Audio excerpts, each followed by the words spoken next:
Everybody, it's me. Just basically doing the post-fight for Felder versus Hooker, where I can go over my picks, which did not go very well. I mean, not horribly, but anyway, got to go over my picks. What went right and what went wrong. We'll start at the bottom of the card. Brad Riddell versus Magomed Mustafayev. What was interesting to me about this, I picked Mustafayev to win. Riddell ended up winning by decision, a split decision. Very close fight. It was exciting. It was good. Mustafayev, the reason I thought he would win this one is he has a very diverse offense. A lot of spitting stuff, unpredictable, powerful. He's accurate. And from the beginning, it looked like a pretty standard kickboxing match. He didn't do any of that stuff. It was a step forward, punches and kicks, pretty standard affair. Well, Brad Riddell has good, solid kickboxing.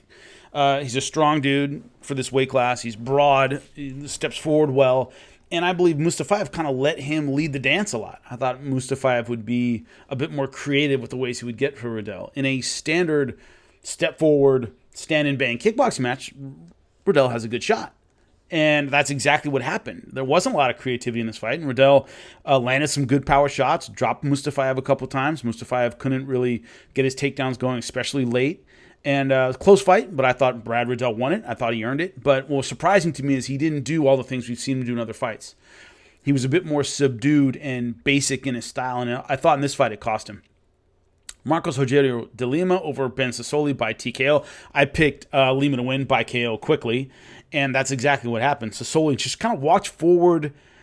The attitude seemed to be, I can take two to give one, and Lima's too big for that. He's too solid of a puncher.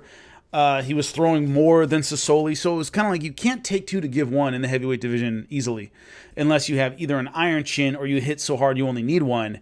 And Sassoli kind of waded in like he was the harder puncher. And I could not fathom that strategy from the beginning. Rogerio de Lima, if there's one thing he can do, he can throw shots and hit you. He was the bigger heavyweight. He was more busy. He was more active. He caught Ben Sassoli, put him down, and finished him in the first round. So that went exactly as I predicted. Yan Xiaonan versus Karolina Kowalkiewicz. This went as expected as well. More dominant than I expected. I thought Yan would win. Kowalkiewicz had fought better talent, but not on a great streak. She's on basically on the downside. This could be it for her UFC career at this point.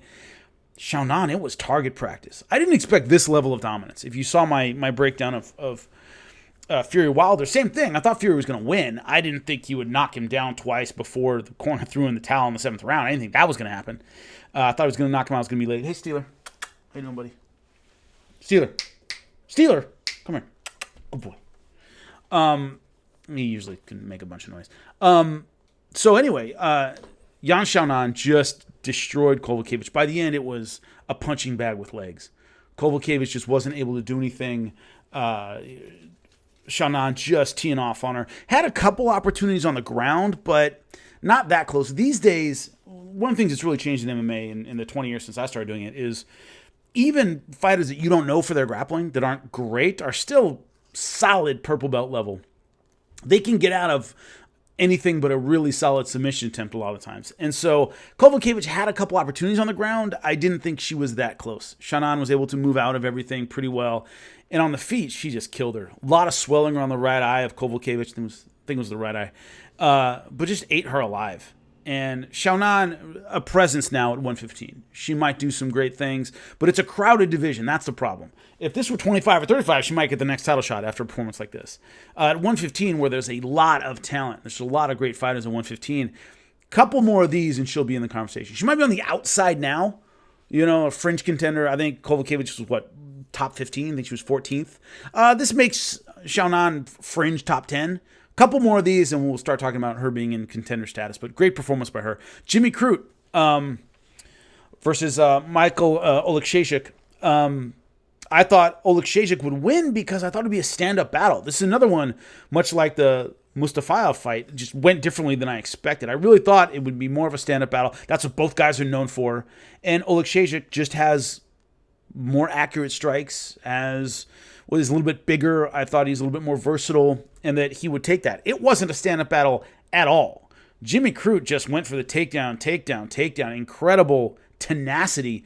But also, once he was on the ground, good transitions. got mount, got side control. And one thing you never want to let happen, especially when a guy transitions to side control, is have your arm here. You always want your arm here. You don't want it here where it's exposed to a Kimura. And as soon as Jimmy Crute saw that, it was over. Great Kimura finish, 3 minutes, 29 seconds in the first round. But you could tell he was trying to flip the script. It's what I thought. Breaking this fight down is, these guys both known for their stand-up. It'll probably be a stand-up battle. Two heavy hitters. They like to bang on the feet. That's what we're going to see. And Jimmy Crute clearly said, you know what? I'm going to do what my opponent will not expect and be tenacious with the takedown. And you tell Oleksiejczuk did okay at first, wasn't ready for his training, was, this guy's going to go for the double leg constantly on me. Now, Jimmy Crute's going to have more trouble moving forward just because light heavyweight division is full of some at least decent wrestlers who can deal with the takedown a lot better. And they're going to be expecting a bit more from Jimmy Crute. I think part of the success was he hadn't really done this before. And he went right forward, and it worked. So great performance for Jimmy Crute. So I was 2-2 with my picks heading into the main event. I picked Paul Felder. I thought he'd either win by decision or win late. And Dan Hooker won the odd rounds. Paul Felder won the even rounds, and that's what happened. A split decision, very, very close fight. Very close. I thought 1, 2, 3, and 4 were pretty obvious. Meaning, I thought Dan Hooker clearly won 1. Paul Felder clearly won 2. Dan Hooker clearly won 3. Paul Felder clearly won 4. That's the way I saw it. Now, some people had a few mixed up in there, but everybody agreed it was a very close fight hanging in that 5th round. And Paul Felder was slightly better with the strikes until Dan Hooker got the takedown, I think a minute and a half left in the round. Didn't do a ton with it, but that kind of iced him the round. Now, whether or not you think... And Paul Felder wasn't killing him. He wasn't destroying him with strikes. Let's make that very clear. And then Hooker's takedown and advantage on the ground probably won him that 5th round. That's generally how it's seen by most people. So there are people who will disagree that Paul Felder did more damage on the feet. That should be the criteria, and that's it. But he didn't have a huge lead on the feet in round 5. He was certainly winning, I thought, before the takedown. But anyway, he ends up losing a split decision. Accurate stuff by Dan Hooker. By the end, Paul Felder's face was a mess, especially on that right-hand side. Very accurate with the jab, accurate with the right hand. Good stuff from the outside. Paul Felder, of course, had his moments. Stepped forward and landed some good punches. I thought it was a very entertaining back-and-forth fight. Didn't like seeing, of course, not touching gloves by Dan Hooker in the beginning during the face-off. When they touched gloves, he didn't want to do it. Little gamesmanship there. The trash talk kind of ramped up for this one. I didn't think it would kind of be that kind of fight in the beginning. And then by the time it came around, there had been some bad blood. So not that surprising. I don't generally like seeing that. But both fighters went to the hospital afterward. Not surprising with a 5-round fight with 2 strikers. But where do they go from here? Paul Felder, I don't think he fights again. And I don't mean he can't, and I don't mean he can't win. He can do both of those things. But the way he approached it, he's doing commentary. Financially, he's probably taken care of. Misses his daughter. Camps are a mother effer. He is, 34 years old, I think. It's just, at 155, the problem is it's such a Shark Tank that Dan Hooker, who won the fight, is probably 2 or 3 away from a title conversation. That's how deep it is. That Dan Hooker has looked great, is on an excellent streak, and is probably, once again, 2 fights away from us talking about a title shot. And that's not an insult to Dan Hooker. He's an excellent fighter. It's just there's so many big names ahead of him at 155. There's just, there are people in the fringe top 10 that are excellent. So Hooker's got a tough road, let alone Paul Felder, who just lost. And Paul Felder has been around the game long enough to know this kind of stuff. He knows that, look, I just lost to an up-and-coming guy who's a little bit younger, a little bit sharper. It's going to be a long time till I'm in title contention again. Do I have, at my age and with what I have on the outside, is it really worth that climb? You have to think about that. That's the issue for me. Can he win? Yes, but I think his days as an elite title contender 55er, I think that's over. Not necessarily because of him or his skill set, but just how crowded the division is. And for a lot of fighters, the will to move forward is based on how far I can get. That's what we all get into everything for, right? No matter what you do for a living, if you're sitting here watching this, if you're an attorney, your goal is how far can I get as an attorney? How far can I go? If you're a professor, can I be a professor at Harvard? You want to see how far you can go in your given profession, right? If the top isn't there anymore, right? I can keep doing it, but I'll never be champ. A lot of people can live with that. You can be a lawyer at a decent-sized law firm and have a good living and, have a comfortable life.